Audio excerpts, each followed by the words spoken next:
سبحان اللہ۔ بادشاہ کی طرف سے ایک سفیر آیا، آپ کے پیغام لے کے آیا کہ عمر کو جا کے قتل کر دو۔ سفیر آیا مدینے کی سرزمین پہ، تو پوچھا لوگوں سے بتاؤ تمہارے امیر المومنین کا محل کہاں پہ ہے؟ تو لوگوں نے کہا اس کا محل تو نہیں ہے۔ وہ بڑا حیران ہوا، وہ سوچنے پہ مجبور ہو گیا کہ میں نے شاید سمجھ رکھا تھا کہ جس طریقے سے باقی ملکوں کے بادشاہ ہیں، امیر ہیں، ان کے محل ہے، باڈی گارڈ ہے، لوگ ارد گرد اکٹھے ہیں، محل کے اندر محفوظ جگہ پہ ہے، تو میں بڑا حیران سن کے کہ اس کا محل ہی نہیں ہے۔ پھر وہ کہتا ہے میں سوچنے لگا جس کا محل ہی نہیں ہے، تو پھر اس سے بڑے بڑے بادشاہ ڈرتے ہیں۔ لوگوں سے پوچھا بتاؤ کہاں ہے؟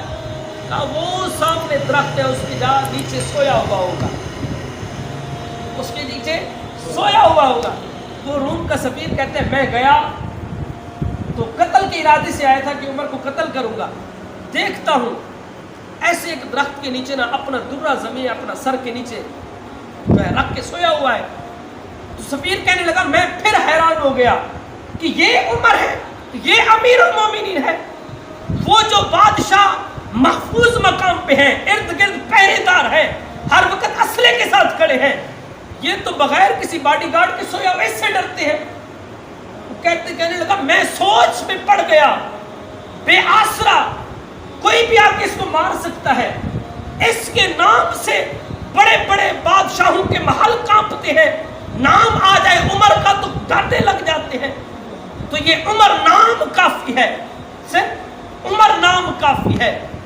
حضرت عمر بن خطاب کو وہ ارادے قتل سے تلوار اٹھائی تو یوں قتل کرنے لگا، تو غلامی مصطفیٰ میں جان بھی قربان ہے۔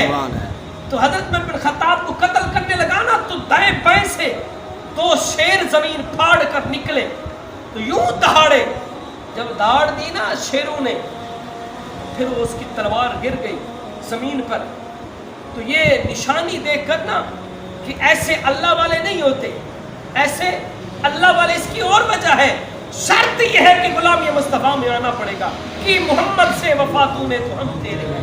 ہاں بس اس کی ایک وجہ، ایک شرط ہے، خالص نیت کے ساتھ حضور کے دین کے اندر آ جائے کہ محمد سے وفاتوں نے تو ہم تیرے ہیں، یہ جہاں چیز کیا لہو قلم تیرے ہیں۔